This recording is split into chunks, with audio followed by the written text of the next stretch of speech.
for harvest. He couldn't work, and then my son made the wines. 22 vintage at Leuma. Okay. Yeah, Okay. pretty cool. And you know, when I was having coffee at the cafe, Yeah. temperature. I don't know if there's a good temperature, but probably after its evaluation, the temperature goes up, so Maybe we put them back in. Now it is, we are starting at 2:30. They got me late. Patience. In Malaysia. Thank you very much, Sunny, for the warm introduction and a very warm welcome officially now from my side. I've been shaking hands. I haven't been shaking your hand. Hi, Stephanie. Happy to meet you. You know, we Austrians, we are very much into handshaking. We'd rather not sign any documents. We'd rather shake hands and say, this is a handshake quality. And this is very much who we are. I am working for Premium Estates of Austria. This is a one-woman show as of today, which is great because then I can do whatever I want, whenever I want. But without all the producers in this wonderful group and without all these people working around these producers in their wineries, I couldn't be so free. So it is a very nice group of people, very humble, very friendly with each other, that we are together since 20 years this year. So this marks the 20 years anniversary of Premium Estates of Austria. And we wouldn't have thought that this would last so long, because 5 different independent wineries working together that close also means you have to trust each other a lot and you have to have a handshake quality. Otherwise it would not work. But here, 20 years and still around, we are very happy to be together. And I think the wines that we are tasting together or that we are marketing and selling together, they really don't hurt each other. They just accomplish each other to a perfect Austrian portfolio. And wonderful people like Mr. Kim, thank you very much for having me again today, and Sunny for all your preparation work. I think for you it's also great to buy Austria from one hand and not having... Really, they built themselves a reputation within the last 25 years, and they have always been thinking big. They had great ambitions, and when they arrived at their goals, they were getting bored, and then they changed everything again, like Heinrich, but we're gonna talk about this when we talk about the winery. Yeah? We have so small, but so kind of classy and exclusive, I would like to say. Austria, surrounded by neighboring countries in the heart of Europe. No ocean, but the wonderful river Danube that we have, that is influential a lot to our wine growing areas. Austria has only 9 million inhabitants, really small country. I didn't Google how many inhabitants you have in Seoul, but it's almost the same as in Seoul, yeah. Population. Think about that. We are really so small, but we have 7,000 quality wine bottlers on 49,000 hectares of vineyard land. So extremely small structures, family owned, only a few really big companies, but big compared to the rest of the wine world. We are small in every sense. Into 4 major wine growing areas, starting up north with Niederösterreich, Lower Austria, the by far tallest, biggest in hectares. Then very small, only 700 hectares of vineyard land, but within the city limits. That is Vienna for you. Mr. Kim says, we need this one, the red dot.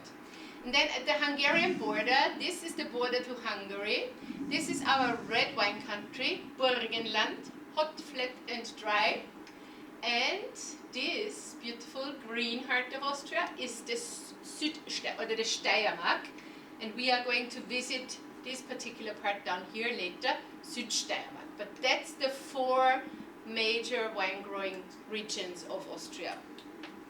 That's how I like to divide my country, because there is the Alps in the middle of the country, and this is right now still too cold for wine growing, but I think maybe even us in this round, or maybe our children, will sit here one day and will say, yeah, there was wine growing mainly in the east, but then came global warming, and now they are growing wine in Austria all over the place.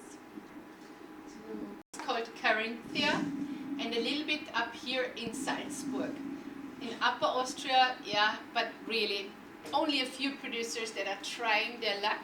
But I am thinking that this is for the future, for sure, absolutely.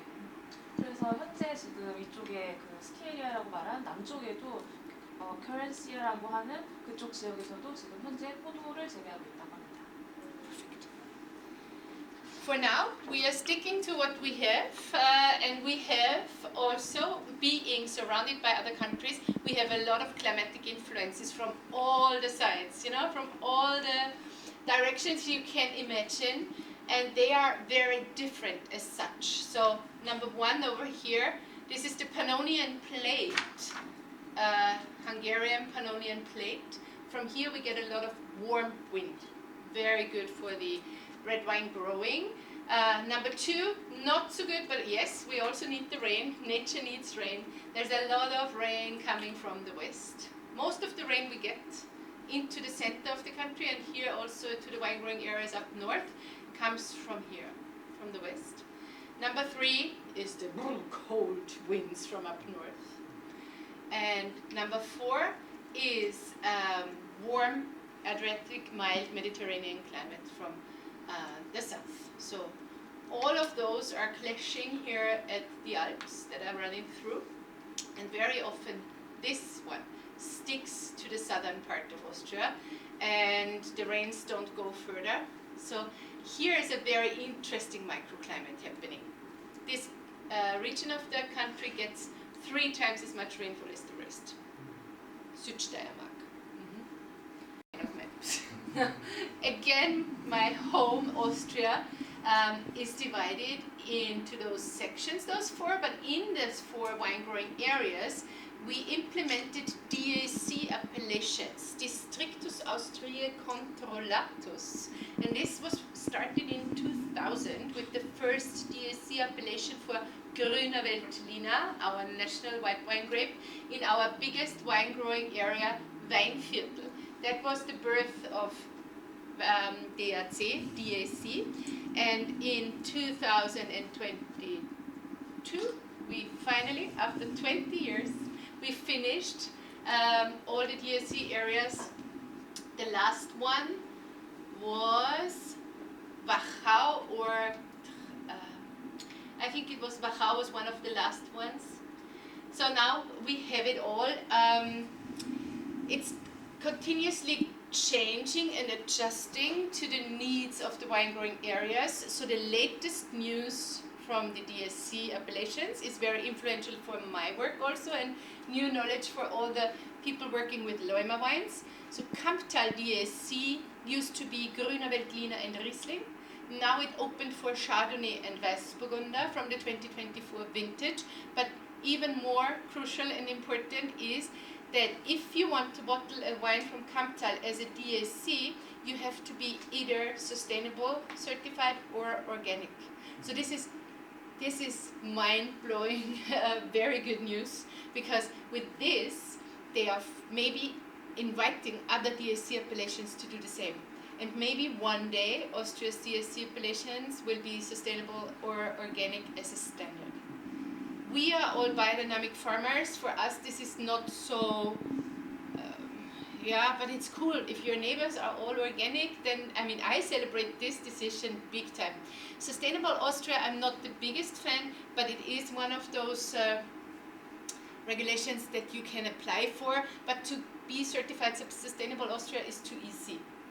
These regulations need to be harder.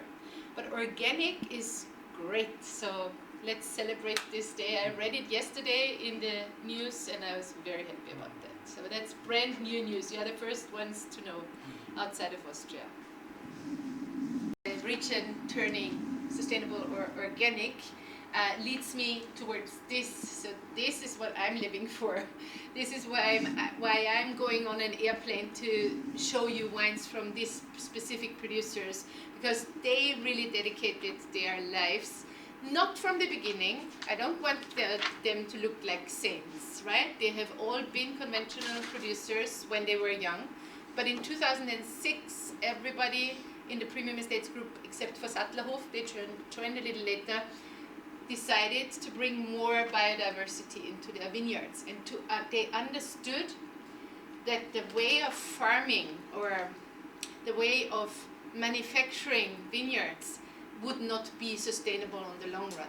Because how many years can you take from the soil and give chemicals back? You take nature out, you give chemicals back. Not very smart.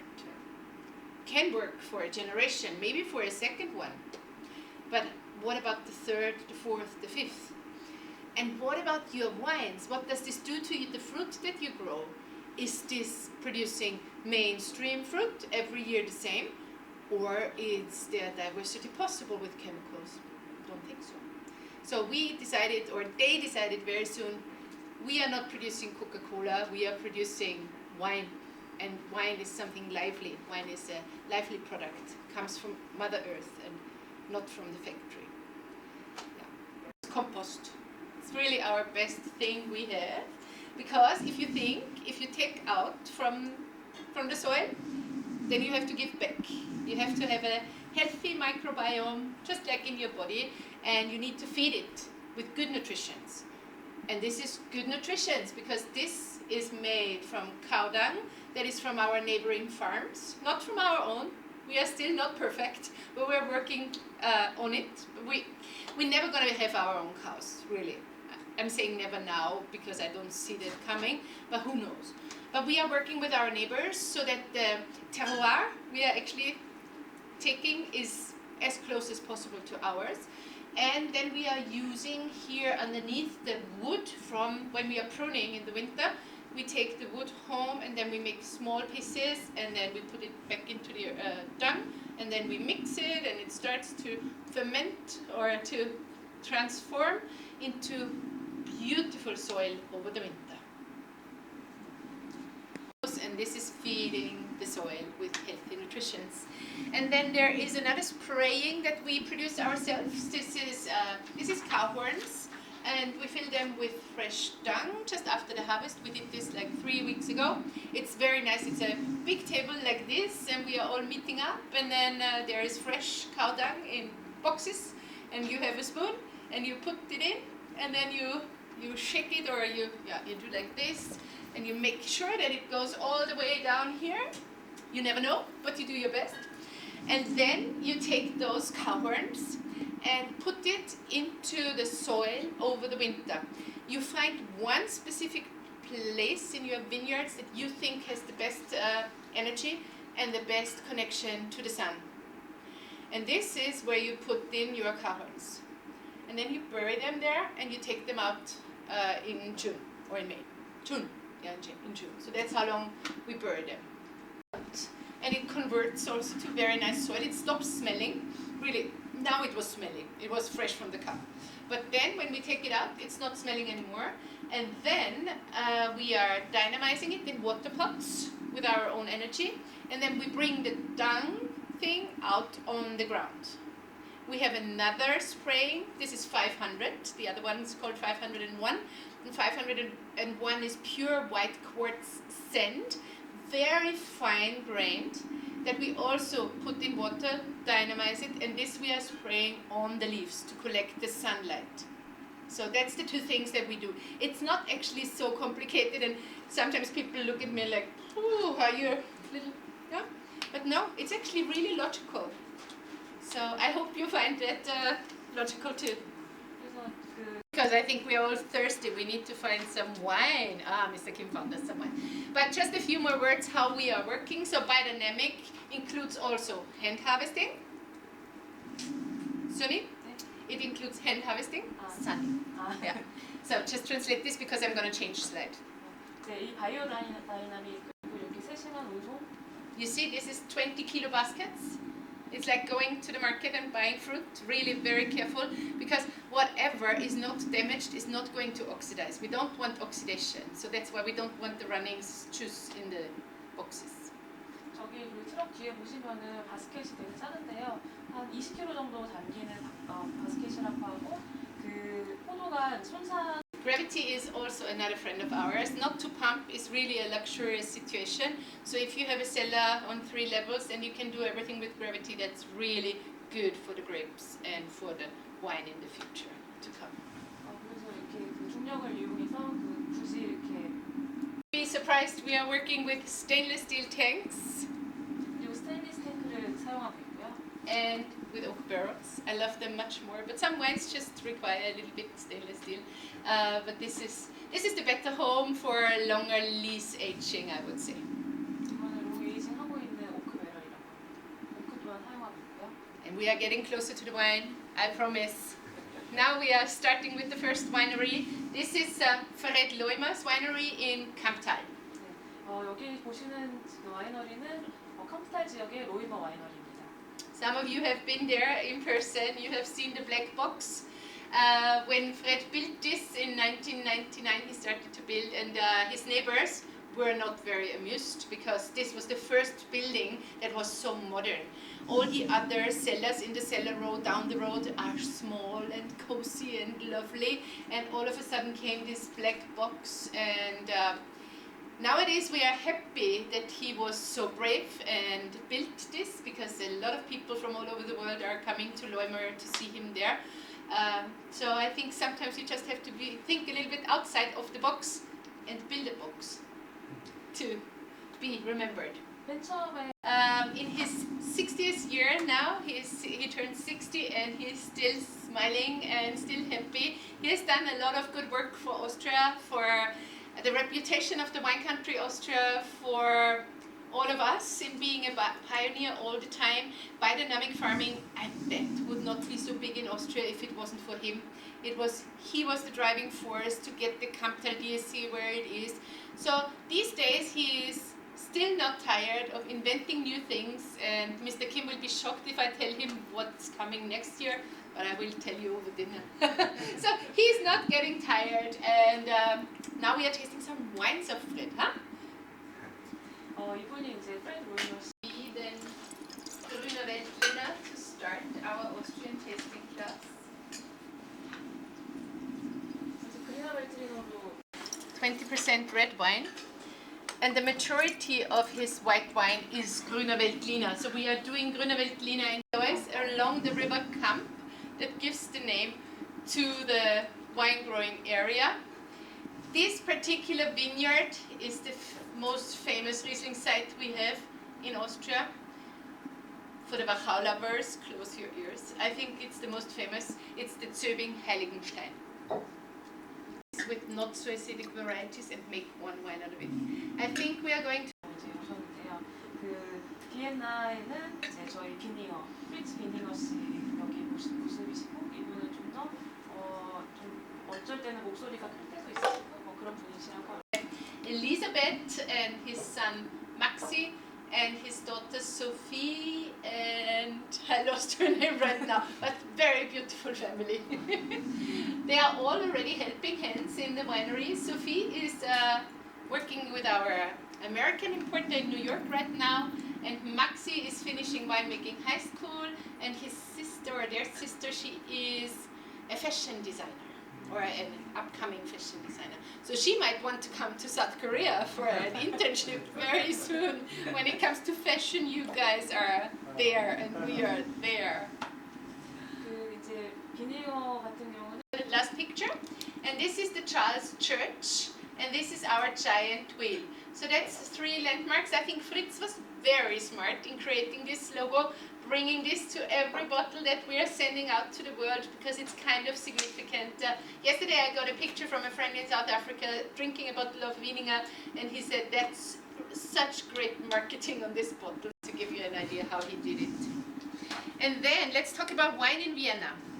I already mentioned it in the beginning. Vienna is the only capital city with major wine growing in Europe. We have 700 hectares, or 680 to be precise, and these 680 hectares are protected, and that was Fritz Wieninger's invention, or with his help, or with his power, I have to say. He has been talking a lot to authorities, to the right people, sometimes to the wrong, but you know, he has been working for more than 15 years in wine politics in order to get a wine law that says a vineyard that is a vineyard as of today in Vienna must not be anything else but a vineyard. So no investors, you know, I mean, it's beautiful to have a nice little house in the vineyards and overlook the city, but this is not going to happen. The vineyards are all here on this, in this area, and think how nice it would be to have a house up here. It's not going to happen. 그 오스트리아 수도가 비엔나잖아요. 근데 그 수도임에도 불구하고 뭐라고 해야 되지? 유럽에서 그 대규모로 이렇게 와인을 재배하는 It was the typical way of enjoying wines from Vienna. Wiener gemischter Satz, the wine that is very typical to Vienna that we are tasting together, has not been bottled longer than maybe since the 1980s, when they started to put it in liter bottles, and then in the 2000s it became really famous, and then it started its trip around the world. But before that, people were sitting outside and were enjoying that together, or a restaurateur from Vienna would come, taste from the barrel, say, I want to buy this barrel, and then he would just take it out and put it in his cellar, and then he would just pour it from there, right? So the history of Viennese wines is long, and the tradition is long, but the success story to be exported is very young. And this is also, Fritz was a driving force also in this.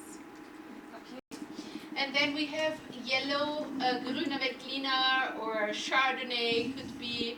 And then we have here with a light rosé colored skin, a Pinot Gris is covered in gemischter Satz. That's Viennese DNA. That's the Bisamberg is on the other side, and this is a little bit more forgotten, but I'm not getting tired to promote the wines from there, because this is also where the Wieninger winery is located, in Stammersdorf, and this is a very good soil for Chardonnay, Pinot Gris, Pinot Blanc. Very good soil for Burgundy varieties. It is a heavier, loess soil with calcareous elements. So very fine for exactly those type of wines that we are tasting right now. So Bisamberg, gemischter Satz, Chardonnay, Pinot Gris, Pinot Blanc. Okay? Or do you want to do all the wines? 예전에는 굉장히 오크를 많이 써가지고 그냥 225리터짜리 되게 작은 배럴에서 Then I suggest we also, but let me introduce you to Steiermark. 이 지금 보시는 곳은 슈타이어마르크고 소비뇽 블랑과 오를론이 굉장히 유명한 지역입니다. The Südsteiermark, and Süd means south, is the most southern wine growing area we have in Austria. It is the coolest and the ones with the highest elevation for vineyards. So we go up to 600 meters. This is already considered alpine winemaking. 지금 뒤에 보시는 이 산, 눈 올라 있는 산이 알프스 산맥이거든요. 그래서 이제 여기서 슈타 With their sons Andreas and Alexander. 이게 지금 사틀로프의 가족의 모습인데요. 빌리스랑 A hotel, a fine dining restaurant, a tavern, and a swimming pool in the vineyard. So who wants to go? Yay! 저 안에 보시면 뭐 호텔, 와이너리, 레스토랑 뭐 다 있다고 하네요. 혹시 가시고 싶으신 분들 말씀해 주십시오. They certainly live in a very magical place, and I would like to invite you to taste the wines with me. Maybe this is a good moment to pour for the ones who are skiing. And then look at, we are tasting again a wine from the village and a wine from a single vineyard, right? 빌리지랑 같은 이름이고요. 빌리지 끝입니다.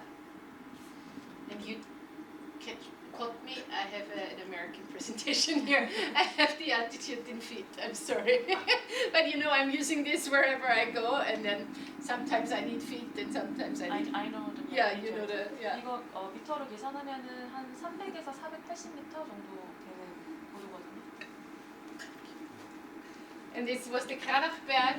The age of the vines is here remarkable, 40 years and older.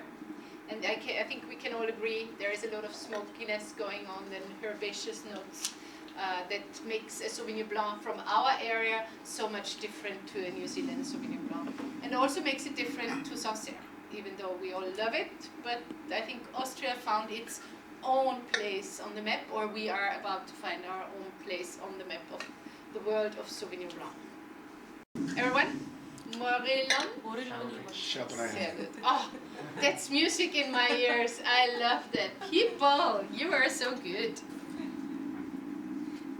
Pfarrweingarten is the name of the single vineyard. So that's the cru. Pfarrweingarten is a monopoly site that doesn't belong to the Sattler family, but they have a lifetime. So the Pfarrweingarten, if I would like to tell you a little story about Gernot and Heike before we start tasting their wines, because it's important to understand. Gernot and Heike are also both 60 this year, and they started making wine when they were in their 20s in Austria with 1 hectare of vineyard land. Gernot is a winemaker in the 2nd generation, but he did not take over the family business. He only asked his father for 1 hectare of vineyard land when they got married. Area, and we talked about the Parndorfer Platte, the Parndorfer Plain. This is the flat area where the warm winds come into Burgenland. And the winery is located here in Golz. But over the last 10 years, with the change of style, we purchased almost 80 hectares of vineyard land here on the other side of the Lake Neusiedl, because the terroir here is much more interesting for the new style of Heinrich, and we only have 20 hectares here in Golz anymore.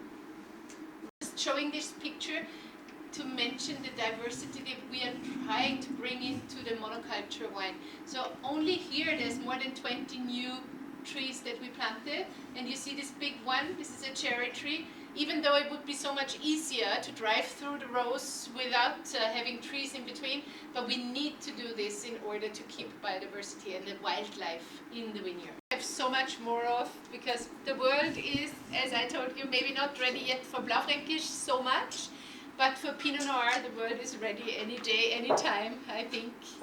Do you also see this in your places, that people are, before they are buying something else, they are buying Pinot Noir because they feel safe with Pinot Noir, right? 블라우프랭키시는 아직 어려울 수 있지만 피노누아 같은 경우는 그냥 우리가 흔하게 볼 수 있는 국제 품종 중에 하나니까. Yeah. It's Pinot Noir in German. I see a lot of suspicious faces. This plate, you know, where the area is named after.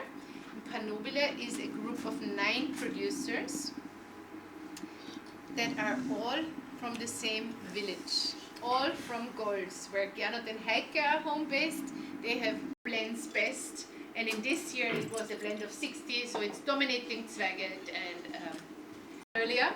Good things in life need time. Taste the wine. In its youth, it can be a little bit stubborn sometimes, but with some age, it's just graceful, really. Beautiful food wine. 아무래도 18 빈티지라 보니 좀 더 숙성이 되어 있을 거고 좋을 것 같아요. Very much so.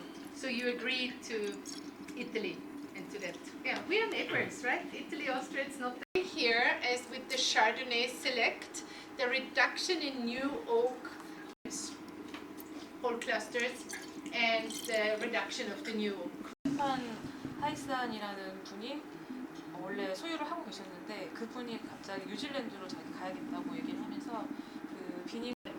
So, but they were in a really bad condition when we took over. I remember, oh my holy God! But now they are implemented into the Wieninger operations, and they are really in good shape now. Yeah, very fine. 맨 처음에는 엉망진창이었는데 이제 비니어가 테이크오버하면서 이제 많이 개선이 돼서 지금 많이 좋아졌어요.